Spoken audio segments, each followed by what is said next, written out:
talk session. Good evening, everybody. Today on the call we have Eniola Fashina,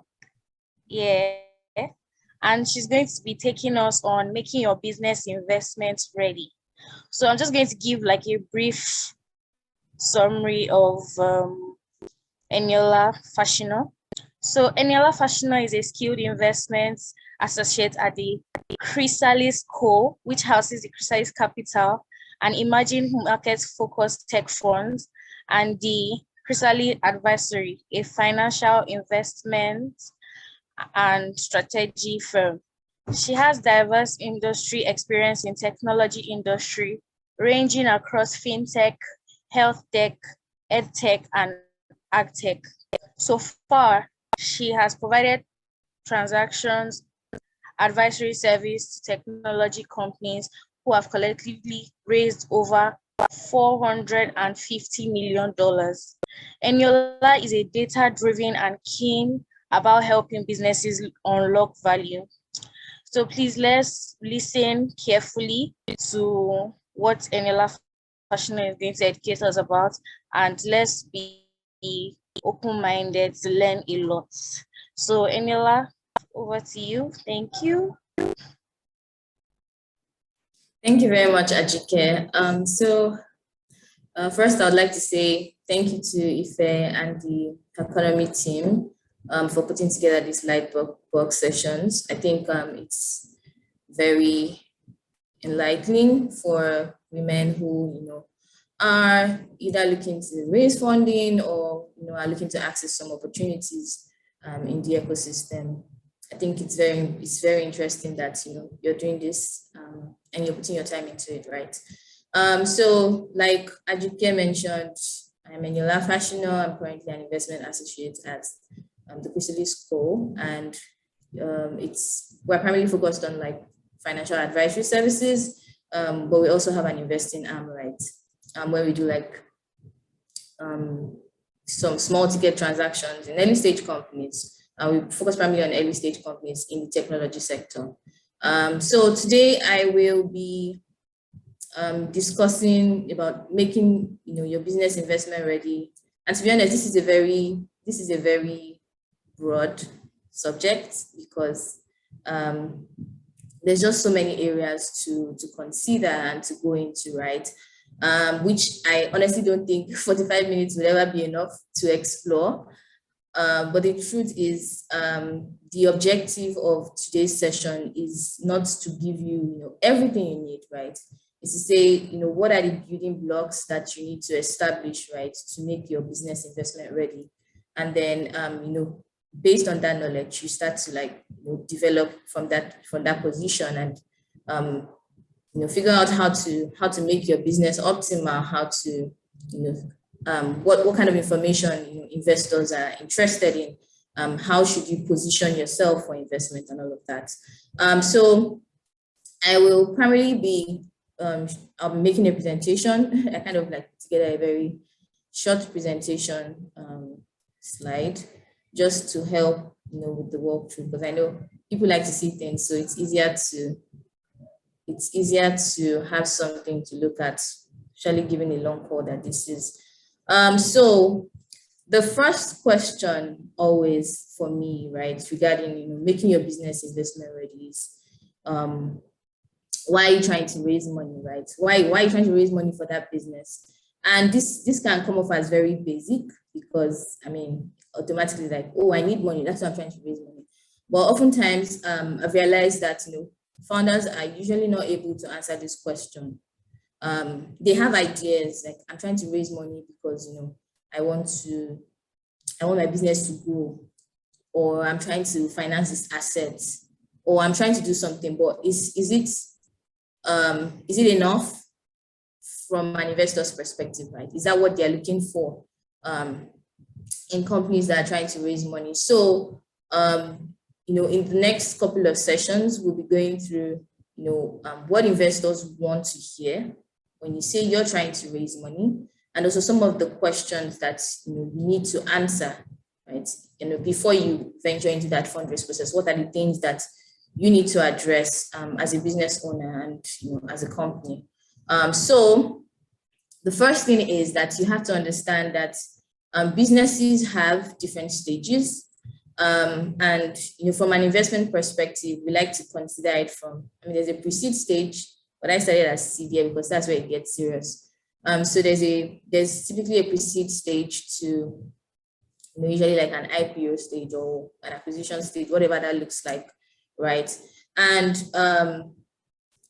when people think about like a business's investment life stage, right? They are always focused on, oh, this business is raising this amount of money, or because I want to raise this amount of money, that's what makes me a Series A company or a Series B. But that may not necessarily apply because we've seen seed stage companies raising ridiculous amounts.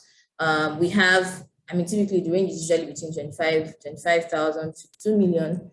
But we've had cases where like a supposed seed stage company is raising $32 million, right? And then the question of, okay, it's not then by how much money that company is raising. It's about what is the fundamental purpose of that fundraise. So a seed stage company is pretty much in the ideation stage. You're still trying to figure out what operations should look like. You have this idea and you're thinking, okay, how do I market it, right? Who are the people that I need to sell this product? How do I make money? How should I price my product? Usually companies in this stage that are trying to answer these questions are seed stage companies or pre-seed companies, right? Pre-seed because it's like super early. You've not tried to get any form of early traction or anything. It's just ideas, and usually in that stage you'll be sourcing from funding from family members and friends because they're less strict when it comes to like trying to see some numbers in terms of performance, and they're not so keen on due diligence. They just want to help a friend or they just want to help a brother, so they would likely give you money. But at the seed stage level, things are getting a bit serious. At that stage, investors are more interested in seeing that you have some sort of early traction, right? You've achieved some numbers, and it doesn't necessarily have to be revenue because a lot of companies focus heavily on revenue. Of course, it's good that you're able to show that you're making money in that early stage of your business. But what is primarily important to investors is that you have some customers on your platform. You are able to show that at least people are trying to use it. People are showing interest in your product, right? And that interest is growing over time. So usually what happens, right, in a regular setting is investors in this stage are usually like angel investors, very, very early stage. They have like a high risk appetite, and they just want to finance your business. They don't have too many expectations, but of course they want to see you grow. At Series A, the focus is on optimizing. You've attained that stage where you have the team, at least the management team, to help you grow your business. And then now it's more like, okay, I've figured out that my business has a product market fit that at least to an extent I am starting to generate some sales. And even though I may not be EBITDA positive, right, at least I have my gross margin covered. By gross margin, I mean the difference between your revenue and your direct cost of sales, right? So think of it like this: you have a service that you're offering. You're charging $10, for example, and for you to create that product, right, it costs you $5. So in that case, you have a gross margin of 50%, right? Your business is positive on that note. Investors want to see some level of that, and just some traction, right? Some traction regarding revenue. Your revenue is growing, and usually, what I've observed is that companies usually in this phase, in this Series A phase, have some sort of revenues around $1 million to $2 million recurring revenue, or at least a run rate. So if for you to have a run rate of about $1 million, you need to have at least, I think, about 90 something thousand in monthly revenues, right? And that's in dollars, not speaking in naira. So it gets really serious here. Then Series B is more about, scaling. You want to grow big. You want to go into new markets. You probably are just focusing on Nigeria, and then you want to scale into other markets. You want to go into Kenya. You want to go into Cameroon, whatever the case may be, right? So in this case, investors have certain expectations. They're thinking, you have clearly shown that you have like a strong competitive advantage, right? And then you can take on that knowledge that you have from the current markets in which you play into new markets and still win there. And then we also have like much later stages, which are like Series C and above, which of course they're heavy tickets. By tickets, I mean the investment amounts that you're likely to raise in this phase. So I think that if your business is like super, super early, and then also in terms of like revenues and tractions, you're not necessarily at that point where you feel like, there's this huge revenue numbers, and your revenue is also growing, is growing like steadily over time, then you likely fall in the seed stage of the business cycle or of the investment cycle. So knowing this, right, the next thing is, okay, well, I know where my business falls, right?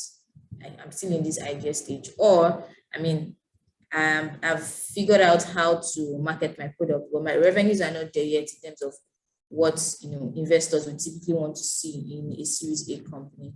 Then the next questions are, okay, so how do I position myself for an investment, knowing that I'm a seed-stage company or a Series A company or a Series B? How do I position myself for investment? So the first thing is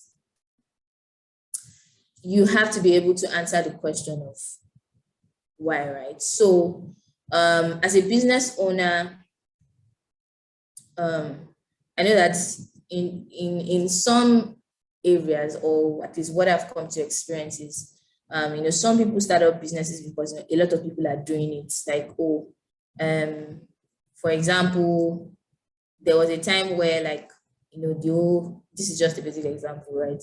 The whole concept of, makeup artists was not as prominent. And then suddenly it started out like as like one or two houses, and then, everybody became a makeup artist, right?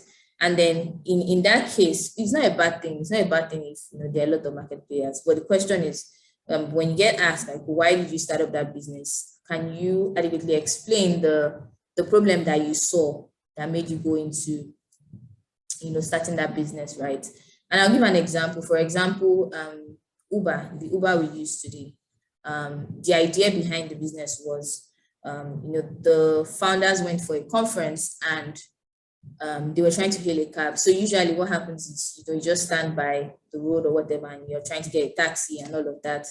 And then they could not get one, and it was quite late. So the next thing that came to their mind was, how can I order a taxi from my phone?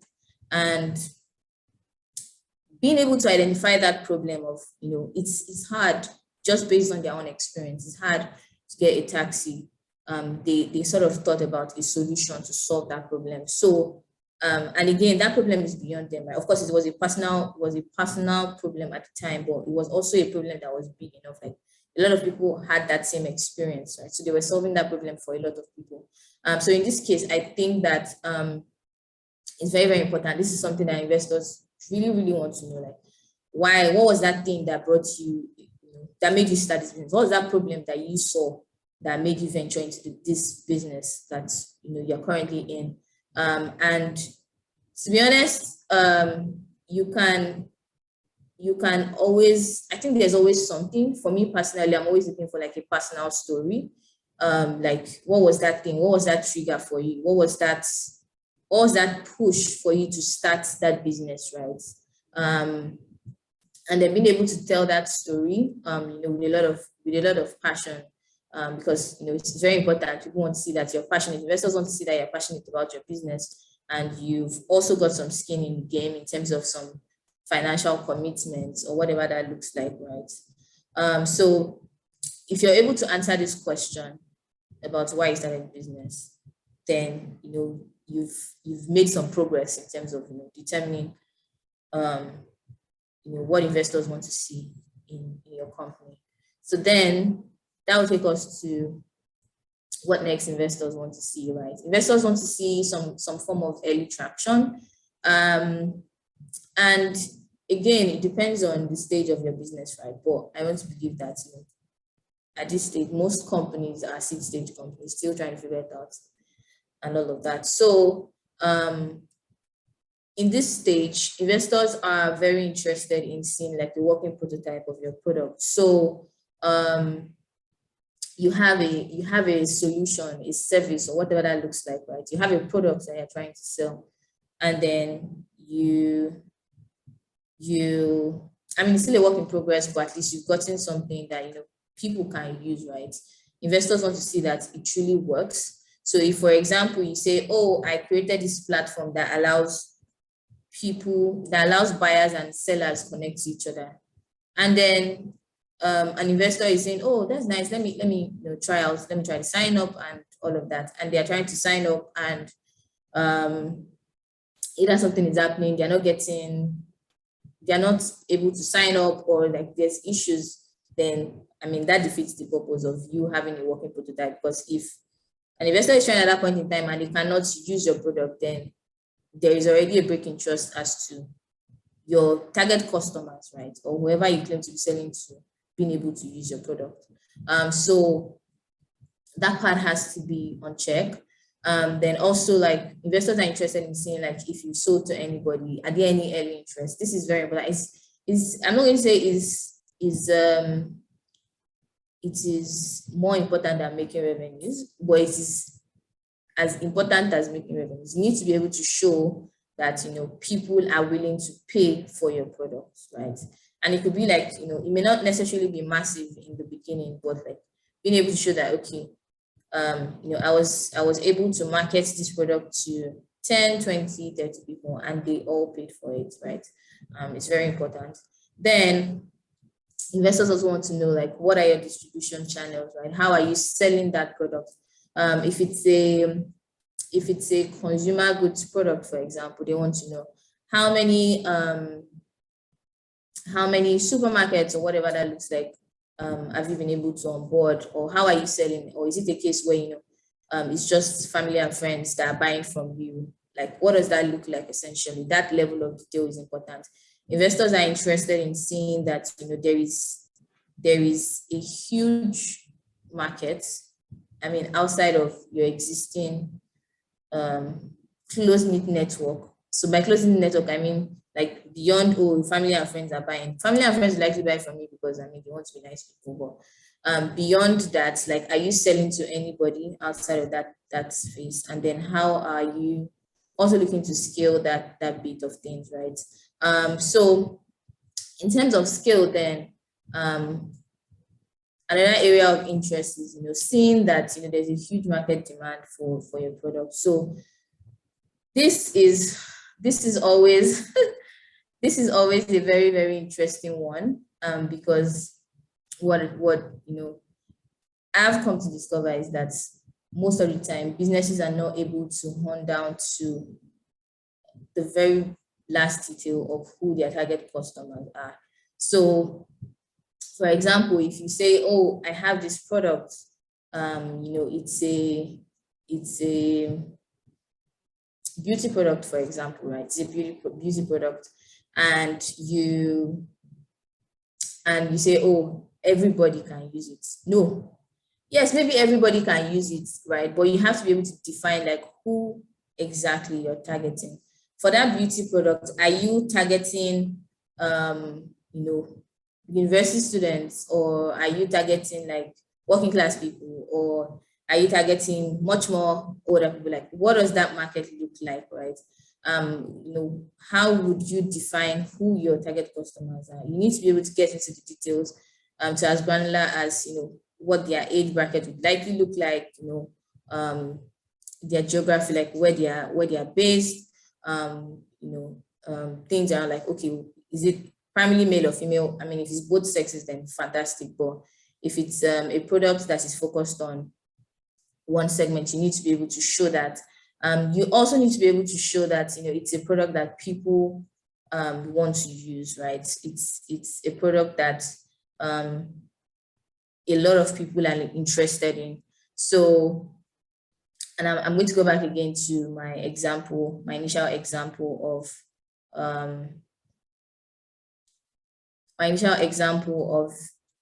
a beauty product, still beauty products. It's funny that I'm using a lot of beauty product examples today, but a lot of people went into the whole makeup space because people were into it. Yes, people are going to. There's a huge demand. If you look at it, there's a huge population of ladies who maybe want to party or like to go out, whatever that looks like. But then, what is the chance that they would always use you or your service as a makeup artist all the time? There are a lot of platforms out there that allow people to learn, and over time it's likely that those people would be able to learn how to do it themselves, and they may not demand your product or your service as much as you would expect, right? So that affects your market demand. So, and there's no defined there's no defined process to this, but I think primarily it's important that for that service or for that product that you're offering, you're able to determine that it's something that people are going to use and people will want to use it multiple times, right? Because that's what investors are interested in. And then how will you market your product? How do you plan to sell it to them? Do you have specific channels that you use, right? And have you defined what those channels are? So I understand that a lot of us are small business owners on economy. So I would expect that we're using digital channels like Instagram or whatever that looks like, right? But at the scale that investors want to see, is that sufficient to market your product? What other channels can you use, right? That would take your business from where it is now to 3 times your capacity to 4 times your capacity. How can you access those customers? Those are the kind of questions that investors want you to answer. And primarily because at the end of the day, whoever is giving you money is interested in their returns. They want to make money from it. And for them to make that money, you have to have a business that can scale and get them sufficient returns. So that's primarily the driver behind this. And then beyond this,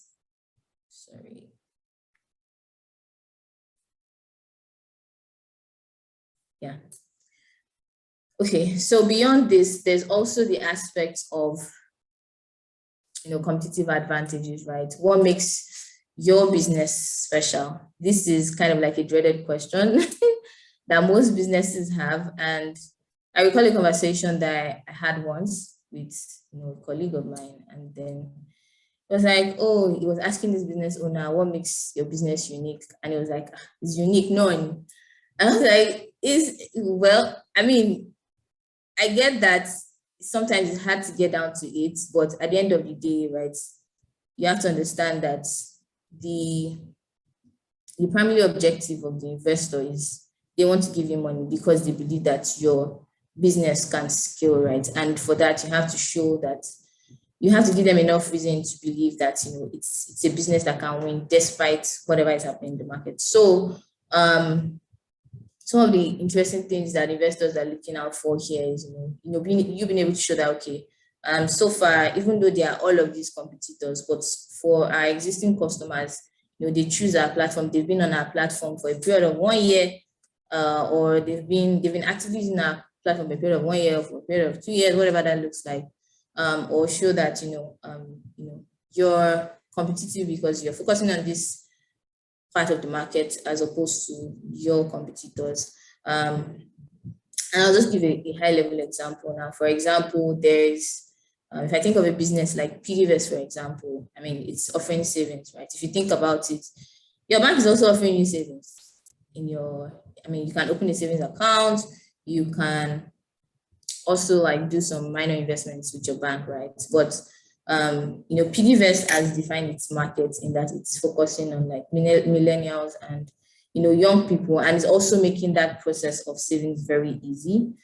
So as opposed to like going to your bank and trying to open a separate account, separate savings account, or whatever that looks like, before you can save and make those small returns on your savings, by just like downloading an app and signing up and creating a plan, you can easily save.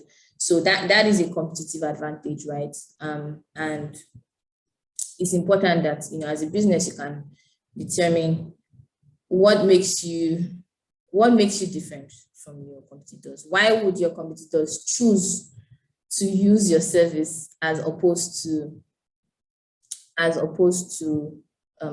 why would your customers, choose to use your service as opposed to that of your competitors? If you cannot answer this, then you have a lot of work to do in terms of like being able to figure out what that is and being able to answer that question accurately. So beyond this, it's important that you are able to show that you have the right team to grow the business, right?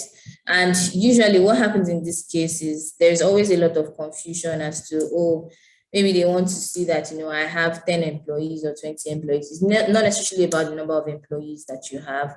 It's about, what are the key strengths or experiences that the team that you have, can leverage to grow the business. Or do you have, the most important, do you have employees for the most important areas of your business? Whether it's sales and marketing, whether it's operations or whatever that looks like, do you have the right people on board to manage that process? And then in case of having having adequate controls right in place. So much of what happens is at that early stage, people are just getting along with the flow. They're just running the business as it is. You probably find out that most businesses have just it's very founder focused. So it's just one person running most of the affairs. One person is running sales and marketing. One person is managing finance. One person is that creates a problem because there's a key man risk, right? There's the question of, oh, if I invest in this business today and this person is down, what's going to happen? Would business be able to continue to run? Then what happens to my money as an investor? Will I be able to get my money out? Or not just get my money out, would I be able to make sufficient returns on that money, right? So investors want to see that, beyond the founder or whoever the business owner is, there are also other team members who can manage operations and then also continue to grow the business if there's an event that maybe the founder is down for a while, or something happens and the founder cannot be as active. So is that big? Then in terms of like having adequate controls, the concern is always as much as possible, investors want to know that you have the right processes in place for approvals, right? And then whatever funding they're giving you is not just going to get spent untraced. So do you have proper operating procedures in place in the organization? Who reports to who signs off on what, who signs off on what, who is approving funds, how does fund get utilized? All of those types of questions are things that need to be answered for investors to get confident as to wanting to invest in the company and all of that. And the team is always very, very important, especially in the if it's a very early stage company, because the truth is that the company is not likely to have a lot of traction in that early stage. So what is primarily of interest is the ability of the founders to grow the company. So at the early stage, the investor is investing in you as a founder and your team, right? And you need to be able to adequately show that this team is the right team to invest in. This is the right team that would grow and scale this business essentially. And then beyond this, there's a lot of, we've said a lot of things around, investors want to see the right team, investors want to see some traction, investors want to see this and that. But when you've been able to tick those boxes, again, you always have to go back to the primary thing, which is that investors want to make returns on their investments, right? And then how would they be able to see, how would they be able to ascertain that there's a possibility of that exit? You can make that easier for them by providing them with some financial projections, right? And what I've come to realize is that usually companies are always very unrealistic, with their financial projections. So for example, you've been selling, for example, per month, you've been selling 100 units of your product, and then suddenly, because you want to be overly optimistic, right, and show that your business is really a good business, you project that over the next couple of months, when the investor invests, you grow from 100 to suddenly 2,000, right? That is a huge stretch. So as much as possible, it's important to be able to show like a steady growth. You don't go from here to there suddenly. There's a gradual process, right? So in your projections, showing that gradual process of growth. At this stage, you are currently at 100. If you get additional funding, you can move from 100 to 200 to 300 or 500 or whatever that looks like.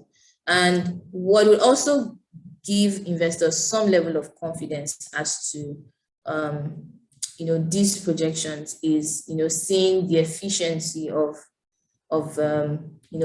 any past fundraisers that you've done, or even the capital that you've invested as a business owner. So if, for example, you say, oh, you've invested 1 million in your business, right?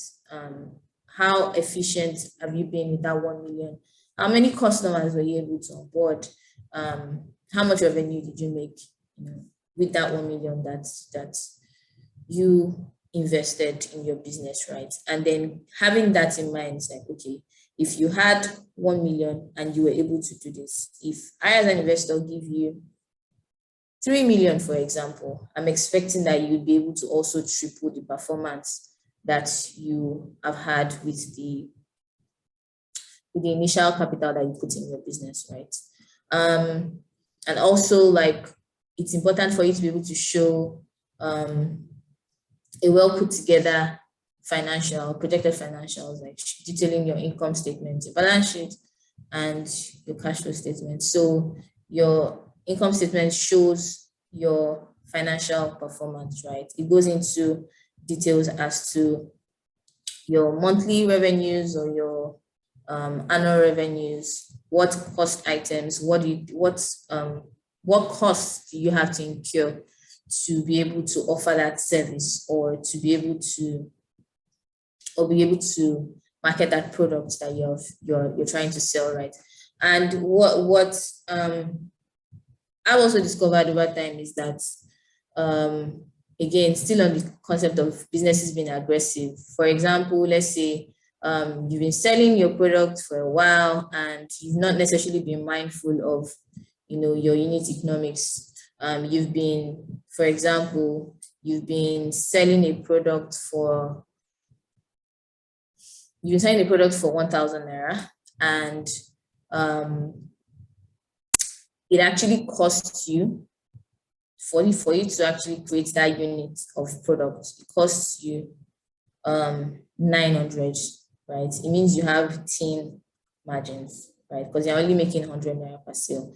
And then when you consider other other costs, right? In terms of operations, you have to pay people's salaries, you have to do all of that. When you consider all of that, if your business is not profitable at that point, and then suddenly in your financial projections, you are projecting that there's going to be an automatic turnaround, you have to be able to explain how that is going to happen, right? Investors want to see, okay, is it going to be a function of you increasing your sales? If you increase your sales by this much, would it enable you cover your cost of operations? Would you be able to cover your salaries and all of that with your sales without necessarily having to raise additional funding in the next 2 to 3 months again? Because if you're having to raise funding within a short period of time, it means that you haven't you don't have a sound business yet. I'm just going to put it that way. You don't have a sound business yet. You don't have a business that can cover your cost of operations, and that is more or less a ticking time bomb, because you're always going to have to need external financing to be able to run the business. You're always going to have to need money to be pumped into that business to scale and all of that. So another thing that investors want to see that would help them make that decision as to this business, right? Is this something that I want to put my money in? This is something that I feel like I can get returns from? Is them seeing your plans, your strategic plans. What are the things that you plan to achieve? And this has to be like futuristic, right? You have to see the big picture. Where do you see your business going to? Do you see your business expanding into new markets? Do you see your business even acquiring other companies? What do you see? What do you see your business? Where do you see your business getting to? And they want to see a clearly laid out plan, because at the end of the day, again, it's about investing in companies that are able to scale. They also want to see clearly how well you understand, or you can allocate whatever funding you need to raise. So again, if I go back to how this presentation started about why companies need to raise money, or why companies are raising money at each stage. At the seed stage, right, you're still trying to determine product market fit. You're trying to grow some of those numbers. You're trying traction. You're trying to grow some of your traction, right? So, or show some traction.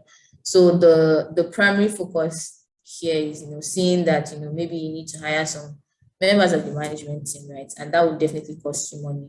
Or you need to invest a bit on business development, marketing, whatever that looks like, right? It has to be as clear and detailed as possible. Then when you're able to tick all of these boxes, right, as to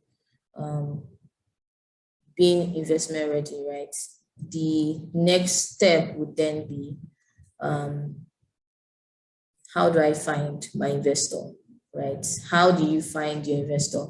You have all of these in place. You have the right team, or at least you have a path to getting the right team. You have determined what problem you're trying to solve, and you have that detailed and all of that. Well, while that is good, these are important but not sufficient, right? You also need to tick the boxes from a legal perspective before you get into then going to find the right investor. So at a very high level, there are some legal documents that you're expected to have before you can confidently say, oh, I'm investment ready, and I'm able to approach the investor. So is your company registered? Do you have the appropriate registration documents, showing your company registration number, the shareholding structure, whatever that looks like? You have those documents from CAC. Do you have the necessary approvals? If you're in creating a product that involves food or drug, whatever that looks like, you have approvals from NAFDAC, or if it's a business that requires certain permits Do you have those permits? Because those things would drive investors' confidence in, in your product or the service that you're trying to offer. And again, they don't want a business where, they're going to give you money and then at some point you're going to start having regulatory issues that might affect operations and all of that. Investors want to see, like, for the employees that you've hired, you have, contracts in place with them, or are these people just, working with you, right? It's always best to have, contracts in place that kind of lay out the terms of the engagement and what that looks like. Investors will also want to see if you have some partnership contracts. So I gave an example of, you, for example, maybe having a food products that you're selling, and you probably have established some relationships with some distribution channels like supermarkets, right? You have contracts with those supermarkets. What does that look like? Or is it just a conversation you discuss with somebody in charge and the person is putting your products on the shelf, right? It's not enough. Investors want to see that you have, contracts in place that kind of guide the relationship in that aspect. Investors also want to see some level of tax compliance. Are you paying your taxes? If it's a business that has been profitable, are you paying your company income tax? Or if it's a business that requires you to charge VAT to your customers, have you been doing that? And the concern here is that nobody wants to give you funding to go and pay your tax liabilities, because then that tax liability is not necessarily adding value. It's not adding value to your business. It's not the money is not coming to the business to help it grow. It's money going to regulatory bodies, right? And then what does that mean for the investor? It means that at some point again, you're going to have to raise money, because the money that you were giving, you did not use it to grow your business. You use it to pay tax authorities. So it's very important that you're able to see some level of tax compliance. And then also, if you've had any prior investment agreements, if you've collected any form of funding from anybody, be it equity investment or debt investment, if you've gotten a loan from someone, right, there has to be a contract in place, showing the terms of that loan, what the tenure of that loan is, what the repayment plan is. And this kind of again also ties to my explanation on tax compliance. So if you're raising money, for example, and the investor's mindset again is that the money is going to the business, they can get returns on their business, on the investment, right? So if it's a case where you already have an existing loan and the entire loan repayment is or the entire amount that you have to repay, for example, the loan principal and interest is, for example, 1 million naira. You're trying to raise 2 million, but your company is only generating, let's say, 10,000 naira every month. So that means your annual revenues by the end of the year is going to be about 420,000. And you've taken a loan, a 1-year loan, right? For which the principal and interest, you have to pay back about 1 million. So in this case now, your revenue, the amount of money that you are generating annually is just 120,000, which means that realistically, even if you want to use all of the money that you are generating in revenues to pay for that loan, you cannot cover that loan over that 1-year period, right? And that also means that whoever is giving you money as an investor is primarily giving you money. If you're raising 2 million from them, you're going to use half of that money to finance the loan, right? So an investor has to be aware of all of these factors that come into play in terms of debt financing or whatever that looks like. Whether it's equity financing too. If it's equity financing, what I've observed is that usually in that early stages when people are collecting money from their uncles and aunties and whatever, they don't have like contracts in place as to how much of the company that person is getting, or what that funding will translate to and all of that. So you have to be very clear as to if this person is giving you money, what is is that money simply, a grant, or is it just like, oh, I'm using it to support your business, or is it money that they expect, to get returns on at some point? If that's the case, then you need to have some sort of, agreement in place saying, okay, the money I've gotten from this person, will give them so shareholding in the business, or a certain amount of shareholding in the business, right? Or the money that I'm giving this person, even though it's like a family member or a friend or whatever that looks like, this money is going to, they expect that this money would give them, um, a certain interest or whatever. That conversation is something that you need to have, and there needs to be a formal agreement in place. In the event that is not, quote and unquote, free money.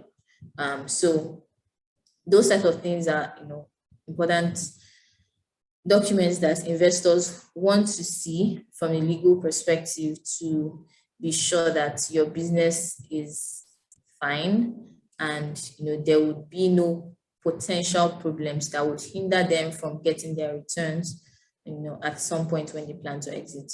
So knowing all of this, and then being able to tick all of these boxes, you can then get into how to find the right investor, right? So this question is straightforward and is also difficult, right? So in terms of finding the right investors, usually it depends on two factors. There is the fact of, what stage is your company at, which would then determine, the kind of investors that would likely be interested in you.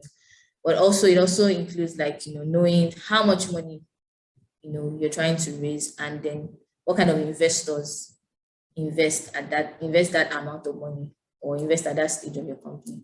So typically, right, a company that is like super early stage, would raise money from family and friends, relatives, angel investments. These are like super early stage companies.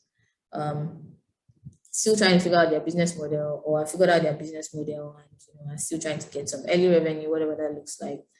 Then there is now like growth stage companies who, are more focused on like scaling their business, going into new markets, exploring new customer segments, and all of that. So typically, the kind of investors that show interest in those types of businesses are, financial institutions or VCs. We also have some VCs investing in the seed stage. So it's always important to do a search on the VC's website, to determine,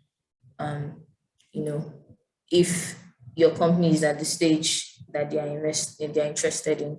Then at the expansion stage, the focus more is on, companies who have grown massively organically, and they're looking to expand, inorganically. So companies in this stage are focused more on like acquisitions, and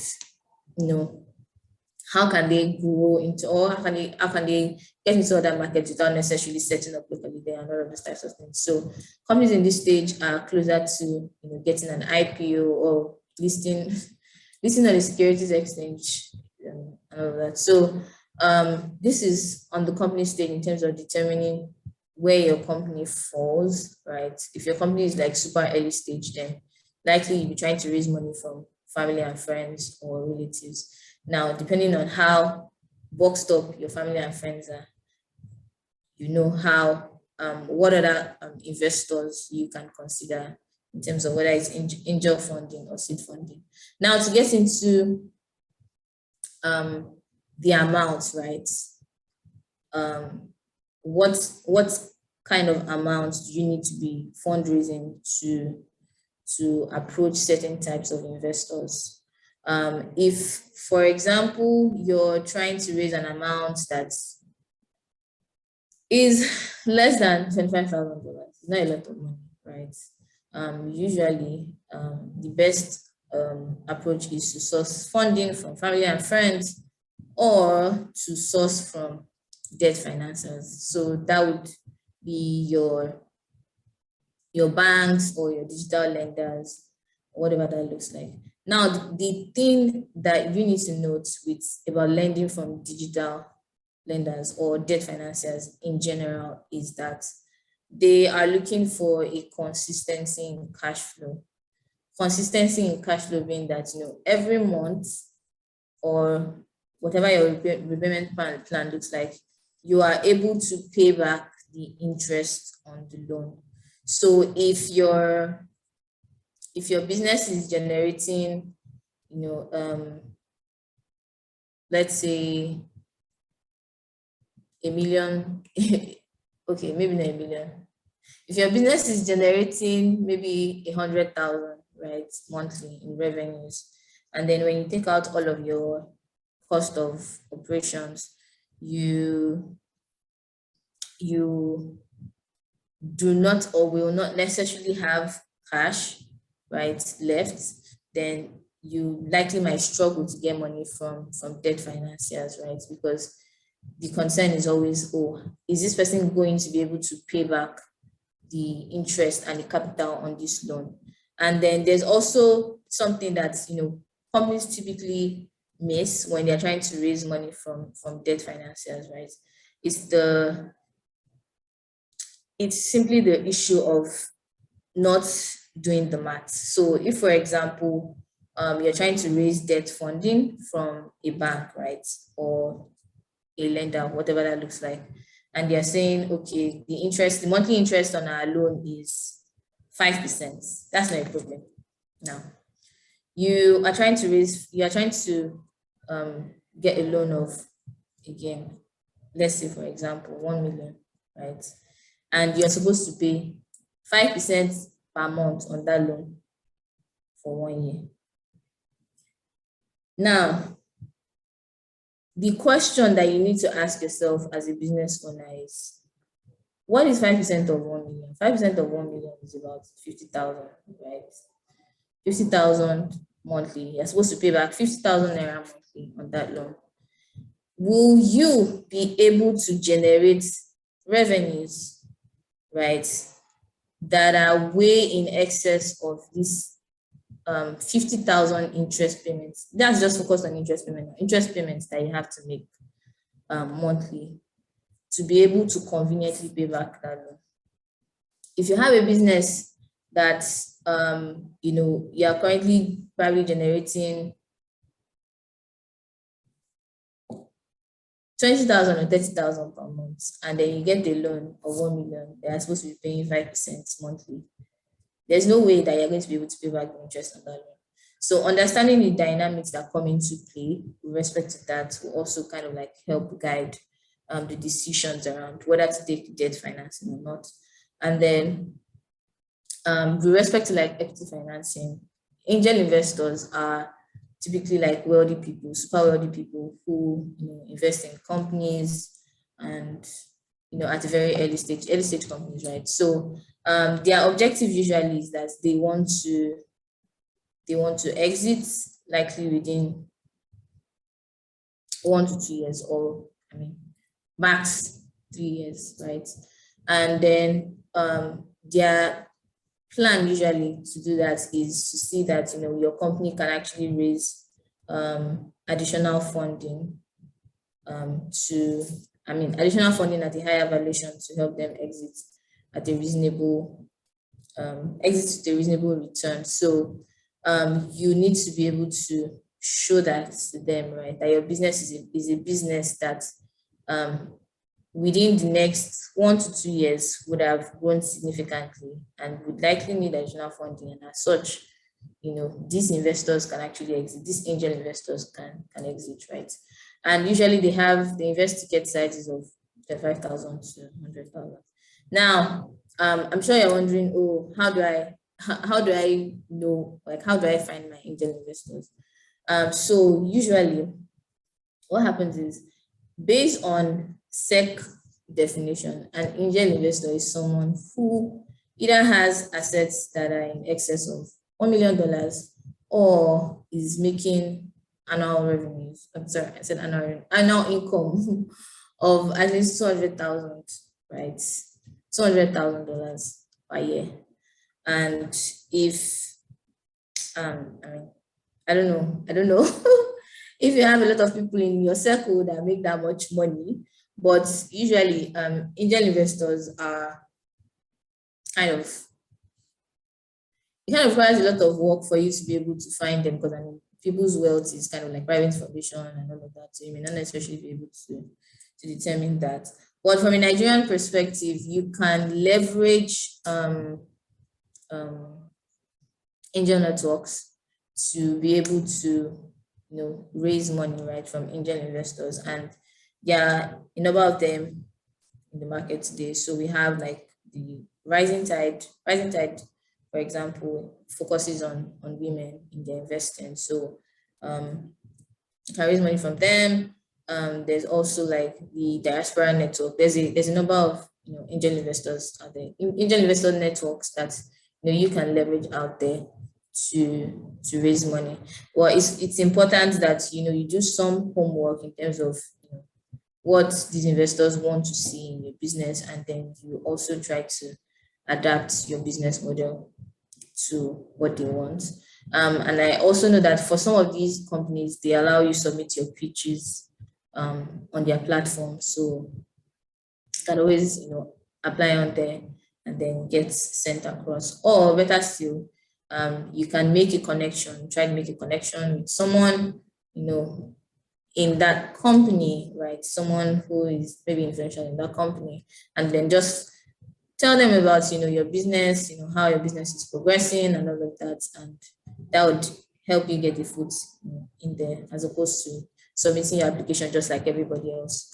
Then we have the venture capitalists, right? So venture capitalists they are a bit more aggressive than your angel investors, because I mean, in the case of the angel investor, they're investing their own personal money. But in the case of the venture capitalists, they are, investing money that is sourced from a pool of investors, right? It's not their money. So in that case, they are more aggressive about the type of companies that they're investing in, the companies being able to show like some level of traction, or being able to show the ability to grow and scale at a very massive level. So usually investors in this phase are looking for companies that typically either can IPO, or at least can get acquired by a majority, can get acquired by a bigger market player, right? And as such, they will be able to make their huge investment returns. So usually these people have like higher, or these companies have like higher ticket sizes in terms of the kind of transactions they're doing. Usually it starts from like $100,000 and above. So, but this doesn't necessarily mean that this is like a flat amount, because the truth is that there are like early stage VCs that also invest, as low as 50,000 naira. I'm sorry, $50,000, $50,000, not naira, $50,000 in companies, right? But again, it's important to understand their their fund mandates, right? What kind of companies are they investing in? Is it, do they have like a sector focus, right? Are they focused solely on companies in the agri space? Are they focused solely on companies in the financial services space? Or are they even focused on only tech companies, right? Because those are the kind of things that you have to discover. If you can figure out that bit based on your research, you can then better determine, okay, I am suited to this investor versus this investor, and then you know how to go forward with your pitches and all of that. So this is primarily it in terms of how do you make your business investment ready, how do you position yourself for investment, and all of these types of things. So yeah, definitely open to answering questions. I think we have almost exhausted our time.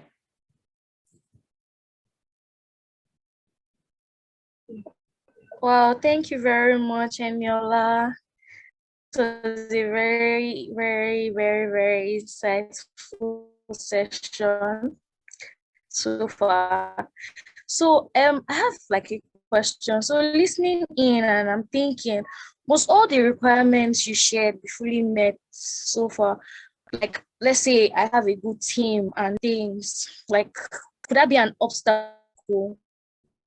In your experience, are there places where consideration can be made in regards to that? So just to Did recap you your get my question. question? No, please can you do a quick recap? Okay. So I said that must all the requirements you listed, must they be fully met? Like, let's say, for instance, I have a good team and I don't have like great financials, or I just have one of it and don't have like everything. Are there places where consideration can be made, like when it comes to investors? Okay, so um there's been instances where, for example, companies are able to raise money even without necessarily having financial projections and all of that, right? But usually for that to happen, there's always a strong interest in the founder, right, or the team, right? So is it a founder that sort of has a track record of building strong businesses, right? Or is it a team that has a track record of like scaling a business and all of that, right? If that's the case, then of course there's going to be some level of consideration, right, for the business, and then it may not be a case where you have to tick all of these boxes as such. But I think primarily in this case, one thing that cannot be compromised is the team, right? Because even if you don't have the financials or all of those documentations that we have in place, the investor has to believe that you can take the business from 0 to 100, right, as a team. So that bit, and also determining like what kind of problem are you trying to solve? Is there really a problem that you're solving? And is there really a huge market demand for this service? I think those are important things. The most important things that investors want to see. Yeah.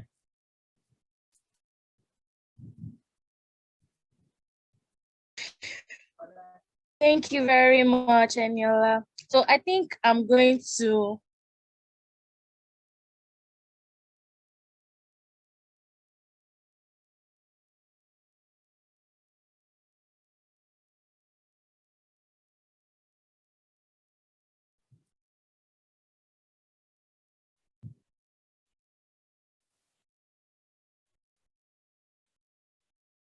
Okay, I think Ajike is having some network issues. Hi, honestly. Ajike. Hello.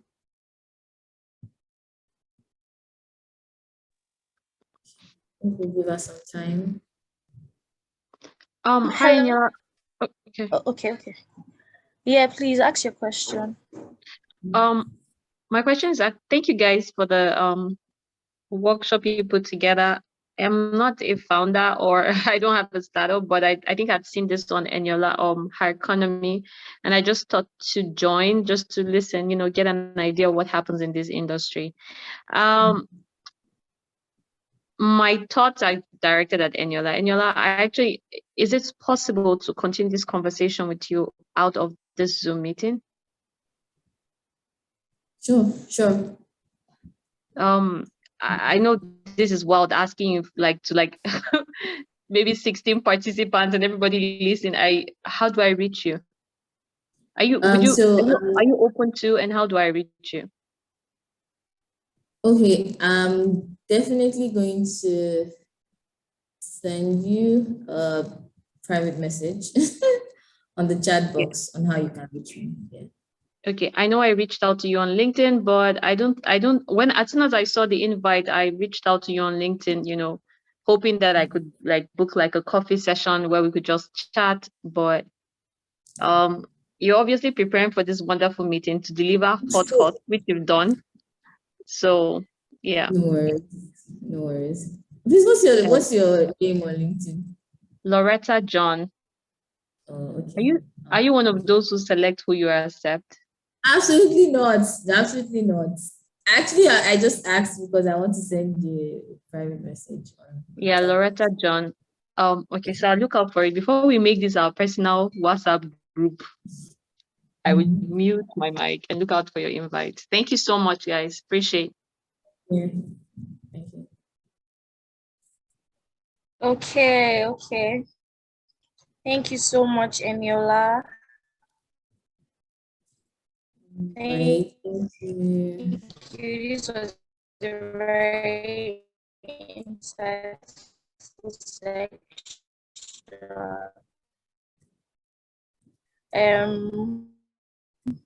So thank you everyone for joining today's Lightbox session. Oh, someone has a question. Okay, please unmute yourself and ask away, please. Elton Oshodipe. Can you hear me, Elton Yes, I can hear you. Oshodipe? Can you please unmute yourself and ask away? Yes, I have. Can you hear me? So it's not more of a question. It's just to say thank you so much, Miss Fashina. I can call you Eniola, right? Thank you for the insightful session. I really learned a lot. Maybe I'll continue the question some other time. Maybe I'll probably something. But thank you so much. Thank you, Elton. Thank you. Okay. Jesse Ovia, please unmute yourself. Yeah. Hello, can you hear me? Yeah, absolutely. Okay, yeah, I mean, Yes. to be honest, again, similarly to Elton, I don't really have no question. I just wanted to really just say, really thank you to Eniola for the session, and to be honest, everything you've done at Chrysalis, and I've been following your career, and I know you really are the power engine back there. So just thank you for everything you've done at Chrysalis for the ecosystem as a whole, and especially for women within the VC ecosystem. Just thank you. Thank you, Jesse. Thank you so much. And Eniola Toluwalashe, your hands are up, so you can unmute yourself and ask a question or bit of things. I only have a comment, and that's to say thank you very much, Eniola. I really learned a lot. Thank you, Eniola. Thanks so much.